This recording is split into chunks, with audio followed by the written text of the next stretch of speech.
And I'm back like I never left. Welcome. Y'all like this t-shirt I got? It's new. Got from Old Navy. That's my favorite store. That's my favorite place to shop. I'm not a shopper, but when I do, I like to go to Old Navy and buy t-shirts. $6. But it was on sale though. Anyway, so the last time we spoke, I was talking about what had transpired during that November time. I was waiting on a message. I got the message. Things happened, and I started to feel better. I learned some things. I was put on a path. Well, my path was finally redirected. I knew where I was going for the foreseeable future with a certain thing, and it felt good. So after that time, after that moment, right? After that moment where I started putting up important boundaries and putting myself first, I I thought that I was ready to date again. Why why is it it's not foolish. It's not foolish. It's not foolish. But I wasn't ready. But I thought I was. I was just trying to see, just put the line out there, right? Just see what happens. And funny thing is, at a certain point, I got a hook, and I went on there. I was surprised. I was very surprised because I was not thinking that I was going to, and I wasn't really in the space to, but I got a hook, and this is essentially the story about how I met my best friend, because it was one of those things where initially, right? Initially, we thought it was romantic. You meet people. People meet each other all kind of ways for all different reasons. But the pretext, the original pretext was romance. But then it quickly was just like, oh no, that's not what this is. That's not what this is supposed to be. Which was cool because it only took like a week to figure it out. But now there's like at this point, was it going on the third year? No. Going on the third year of friendship. This upcoming January, starting the third year, which is really cool because making friends has always been something that's been difficult for me.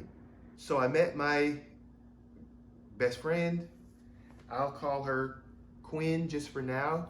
I don't think she would care if I use her real name, but I don't know. I ain't talked to her, so I'm gonna call her the nickname that I have for her until further notice.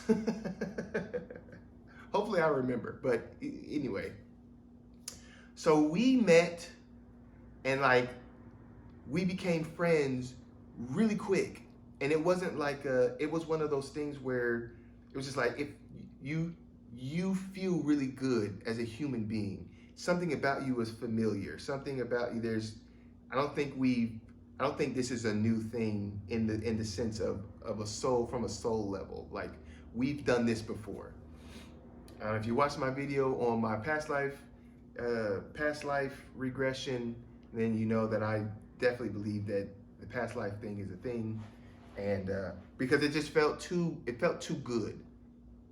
She felt like home to me, which is cool because I've never felt home in a place that I've lived, but I've never felt that in another human being. So there was this very strong pull as far as just like familiarity, and it was cool because when we met, there was a lot of growth. She was out of a relationship like that past summer.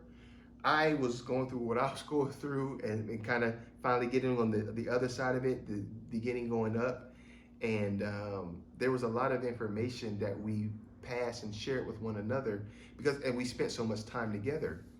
And I call it this crucible of growth because just so many different things were changing. So many different boundaries were being tested, and like the way that she saw spending time with people that she loves, she likes, that she cares about, and what that means to her, and the things that are so strong. And for me, the same thing, but how it looks different. And it's that, not that I don't still love and care about you, it's just like the way that I present is different from you. And it's always just so funny because we talk about that time. and just different things, and how I could be real quiet.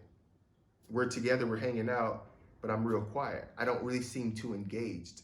And just how she would feel some kind of way about that because you think that it was about her. Like, oh, what am I doing that's not good enough? I'm not. And it's just like, and it's funny, we talked about it recently. It's like it had nothing to do with you. It's it's not you. You're not. I like being here. I like being with you. I like hanging out, spending time together. It's just I am in a quiet mood, a pensive mood, or I'm still working through the throes of depression in a certain way. So I'm learning how to be more level emotionally instead of having I won't say really high highs and super low lows. It was never like that, but just so it's more emotionally balanced. The ebb and flow not being so large, and balancing that out with a new friendship, and you know, because we hang out all the time, like every weekend we were hanging out, and so that was, and in the summertime it was, even during the week, it was there was a lot of time spent together, and it was good because again, of all the growth that we both helped each other to get to complete. But you know, there's always the human part or the emotional part where you feel like, oh, well, kind of what's wrong? And it's like nothing wrong, but it's a process. It's a whole learning process. So during this time, we would like, so she's super intuitive and very well connected. And it's funny because a lot of these things she's been doing since childhood. So they're not, oh, there we go. To her, the things that she does is so normal, and she would speak about it. And people would be like, what? What do you mean? And she's like, wait. And after a while, she finally understood that not everybody has that, or few people have that. Like going into a dream and actively controlling what she's doing in the dream, and like people talk about, oh, something's chased me in this dream, and I'm scared of it. And she's just like, why don't you just fly away, just run away? He's like, what do you mean? I can't, you know, because most people can't just control their dreams like that. But she lucid dreams like every night. It's like a normal thing for her. She's been doing it forever, um, and just being really connected, you know, spiritually, and kind of, and it's one of those things to see it for me. Again, I love it. I love meeting and talking to intuitives and that whole interaction. I absolutely love it. So I was just like, oh yeah, tell me more. You know, when we met, I was like, tell me more. What's funny about this is that our backgrounds are similar in the way that we both grew up in the church and chose to leave it at a certain point. Um, you know, for different reasons, but it's just like, oh, okay, let's we both have that in common. So we would often talk about that and just kind of the things. And it's just kind of funny to sit back and you can still relate to certain stuff. And you can relate to certain stuff and just kind of laugh about it, even post church era. You know, you can still kind of laugh about it. But it really showed me how the power of like your own spirituality and kind of what you do and how people can use it and abuse it, um, because there's things that would happen in her circle in the church, and that would clue other people into stuff that's going on, and like she's just like, man, what's going on?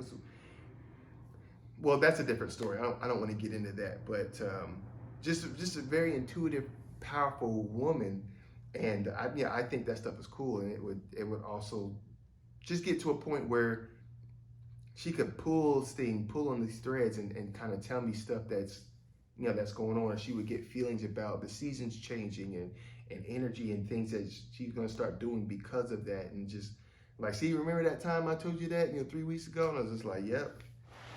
Well, actually, a lot of times it's me reminding her because like she'll forget stuff, but like, remember that thing you said? So it was really cool to have her, uh, and to share so much space so often because we both got to grow through some things that we had gone through, recently. And this was in the beginning. There was this draw towards getting or learning better learning the tarot, the tarot card, the tarot decks. And it's so cool because with like online dating, for example, you put stuff on there because I had a dating profile. You put stuff on there because you want to meet people who are similar, who have similar interests, right? And it's like she told me that during that time when we were in that space, she like skipped over me a couple of times because she wasn't reading. She was just she would just be swiping or whatever. But she's like started to read, and I put that I'm into astrology and tarot cards and spirituality stuff and like all these kind of esoteric things that are popular and growing in popularity, but aren't it's not really it's I mean it's mainstream. Like I don't know how to categorize it. I won't say it's really mainstream. It's still kind of niche for me in mass. In the totality of all the things, I feel like it's still pretty small. But that kind of stuff was like, oh, that drew her in, and that's the foundation we built our friendship on. Just is the things that we like that we have in common and enjoy talking about. So I had my tarot deck that I had bought. I think that last summer or something, but I didn't really understand how to use it. I'm still learning. I mean, I'm still learning, but like I didn't really understand how to use it. So I just kind of did it. Like, is this right? What does this mean? And and I kind of just had them for like a year. But then when we met, we would actually practice and we'd pull cards for each other and just kind of see and ask questions. And it really helped me because I mentioned before Danielle would help me or give me my readings, and I got information that I needed to put me on a certain course because what I was doing wasn't working, it wasn't helping, it was destructive, it was emotionally draining, and that helped me to get over that hump. So it's like I have cards myself, I just don't understand the mechanics. So we would practice together, and that was really cool to do that. And just getting to a point, and then like just getting to a point where there's the comfort with it, and um, just that practice. Like, okay, this is really good. This is really helpful, and just going through that, and building the friendship. So I got to a point where I was just like, okay, I'm trying to get my health back. I'm trying to get back to the place that I need to be, or that I want to be. And I told her about because she had some goals with her health and some things. And I was like, oh, I told her about fasting. We could fast and we could do liver flush and do all these things. And it was cool. So just getting back to a certain place, and I felt like I was finally making progress again. Um, and I did make progress. I got back down to a certain place. I was feeling better, and I felt like, okay, I'm getting to that place. But in retrospect, when I look back, I think a lot of it was feeding off of her energy, and just the energy of the time. And that'll be important later on because, spoiler alert, I struggled again. And that's because, some things happened, and I didn't understand it at the time, but anyway. So I did start getting better at this time, and it was cool. So we developed a friendship, and we talk all the time. We still talk all the time. So at a certain point, I was trying to figure out what my next move was. Like, what's the next thing for me to do? And like, so I was like, all right, let's pull some cards on it. Let's just see. And it was interesting because it had gotten to a point where I was like, should I stay or should I go? Because I learned about the astrocartography, and I wanted to. I think this is around that time I actually learned about astrocartography, and I wanted to see what place would be more beneficial for me to live, and just to aid me in where I'm going. So we pull some cards on if I should stay in Texas or if I should leave, and it was just like the stay in Texas option. I just remember it being so yucky. I was like, ooh, that doesn't look too good at all, versus the leave option, which looked so much better, and it was very surprising. I mean, at this time, we spent so much time practicing and everything and trying out stuff, and so it felt confident in like trusting what I was getting, what I was seeing, because I'm just like, cards don't lie. Like you may not understand fully what's going on, but the cards they be telling you the truth. So I was just like, okay, I'm gonna, because I was struggling with what the kind of next move was, and also I was struggling a little bit because I just made this super cool friend, and now I'm gonna be leaving, so I was kind of struggling with that, but ultimately it worked out. But and I'm glad I listened to that, because it may be kind of funny to put your decision making in the hands of some cards. And I didn't really, it's always your choice, but it's just like, oh, here are the options. Here's the possibilities, right? But leaving was such a major thing for me. Not because I've never lived alone or been away from family or whatever, but because of what took place after that, like the next big steps. And I've been living in Arizona for the last, well, at this point it'll be a year exactly in like 2 weeks from this video, but well, from the recording of this video. But for almost a year, and what I expect, well, I didn't have any expectations. I just wanted to come out. But I like the energy here, and I like the area that I live. And but what I learned, what I got from being in the experience was what was needed. And had I not listened, I can see why. Looking back, the cards were like, yeah, here's what you're gonna be: emotionally destitute, or struggling with whatever. And whatever they say, I think I still got, because I always take pictures of my stuff so I can look back and remember. But me and Quinn, I can't remember, because we'd always be pulling stuff, so I don't know if I did this time, but I do remember certain things about it, and it was not looking good. But I just think it's just so interesting. And when I think about where I'm at now, and what I've gone through this last year, and the things that I've thought of to continue my healing, it's been wonderful. Like, moving to Arizona was paramount to my health and my growth.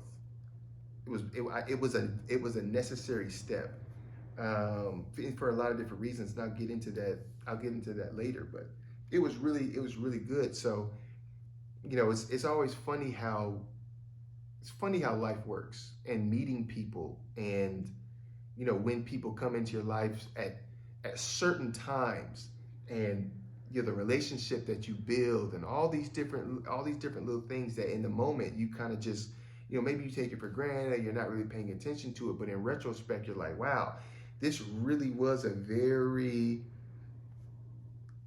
at a certain level, like, thought out, or I don't want to say pre-planned or whatever, but I think it's important, if you listen, if you pay attention, and you act on what it's like, what this feels like, this is the way, and keep an open mind, and do the work, that things will come to you at the time just as supposed to, and they'll have the effect or the impact that they're supposed to have.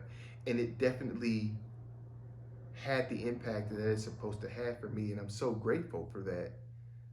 Although I always wonder about, like man, okay, I came out here, but now it's just like, what's the next thing? And I'm glad I didn't like spend a fortune on furniture and stuff, because it's just, my life is just so transient. Like, I'm just constantly, ooh, I'm over here, now I'm over here, now I'm up here, now, so it'll be cool to see how everything turns out.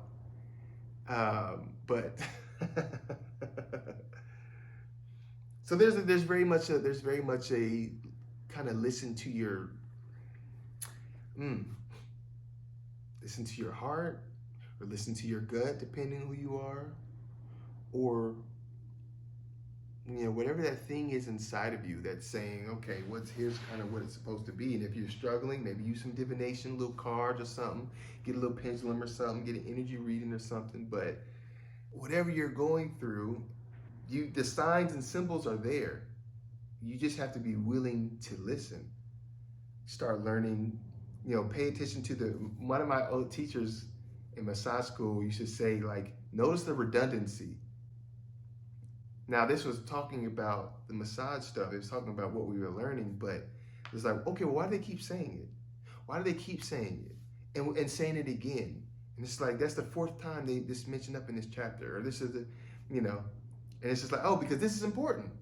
They're driving the point home. So if you're noticing stuff over and over and over again, then there's importance to it. And it's so easy to kind of to ignore that stuff, or where we get so caught up in the everyday minutia of everything that we're doing, and we don't have time to just sit back and be like, hey, you know what? This is the third time that I've seen that thing. And I had a question. I was wondering about what my next move should be, and I'm just like, this thing keeps popping up. Maybe I need to try it. Maybe I need to go. Maybe I need to, and maybe it'll just inspire you. Maybe you'll meet somebody that's there who's necessary for the next step in your evolution. But if we just ignore all the signs and the symbols that we're getting, then it'll take forever to get to a certain point, or it'll take a tower moment. Right? Yeah, give me 1 second. Ooh, that was easy. It'll take a tower moment to wake you up. Tower moments aren't bad. They can be shocking, and shock and awe, right? But that's kind of the point, is to wake you up, to bring you out of the dazed every day, go to work 9 to 5. Like, sometimes you need that shock and awe, because it's exhilarating, and it realigns things. Like, maybe you've built your foundation on sand, or maybe you've built a house of glass, so it's real fragile, or dangerous, because when the glass breaks, it's sharp. So it's just like, that those things, they wake you up and they get you going. So I just always think it's kind of cool how people come into your lives, and things and signs and things happen, and if you're willing to listen, if you're willing to take a chance, because hey, life it's important. We come here for certain lessons, but shoot, I don't believe in YOLO. Like, you only live once. No, because I done lived before. I've been here before. So it's like, what can I take? What can I do right now to evolve my soul to a point so where, if I come back again, it's better. Like, what gifts, what things can I bring? What can I train myself to do now? So the next time it's just like, oh yeah, I remember this. I've already mastered this. I can move on quick, instead of like coming back, repeating the same cycles over and over and over again. And just like, there's so much more to it. So, take that risk. Do that thing that it might seem, I'm not saying to be unwise, but there's a lot to be said about going out on a limb, going out into the unknown. So like, everything you ever wanted is outside the realm of what you currently know. So it's like, once you get into the unknown, the possibilities become endless. You're like, hey, all right, what's going to happen today? Who's going to greet me? What surprising, cool, awesome experiences can I have? If you always stick to what you know, it's just kind of boring. It's too predictable. So, those shock and awe moments help to jolt us out of it. Ooh, wake us up. Or it had to wake me up, shoot. I don't know what job, but it wakes me up. So yeah, that's a little taste. I'm not gonna every little thing that me and Quinn did to grow and evolve. It's important, but not for the sake of a video. But I think there comes a time when you look at things and just like, okay, what purposes does this serve? Because at that time, again, when she and I met, I wasn't in a place really for that. And while I still want a romantic relationship with a beautiful, loving woman, At the time, I wasn't ready. Just like I just wanted it. But it's again, that's irresponsible to me. It's irresponsible to go out in that space and you're not ready. Um, so that she helped me grow. And we both help each other, but she helped me. That experience helped me grow, helped me to be better. Would I have even gotten as good as I am now with tarot cards if we hadn't met? I don't know. Maybe I would have put it off for another year or two, or longer. So there's lots to be said. So just gotta open up your mind about certain stuff and just let it take you for a ride. But anyway, there's more to come. There's more. I'm getting into the chapter of living in Arizona now, in these next parts, and there's lots of cool things that I'm going to touch on. I'm going to circle back because there's lots of stuff that I skip because there's so much. And obviously, again, not all of it is vitally important, but just to the story, to my story, we'll get there. So just give me a minute. Give me a minute. Well, give me some weeks because obviously these are only released on a weekly. but I promise you, I'm gonna talk more about the affirmations and all these new little cool things that I'm doing because of kind of what's transpired. But stick around. It'll be, well, there's always more. I mean, there's always more until there's not. But stick around. Thank you for watching. I'm Johnny Jupiter. And remember, there is no outro.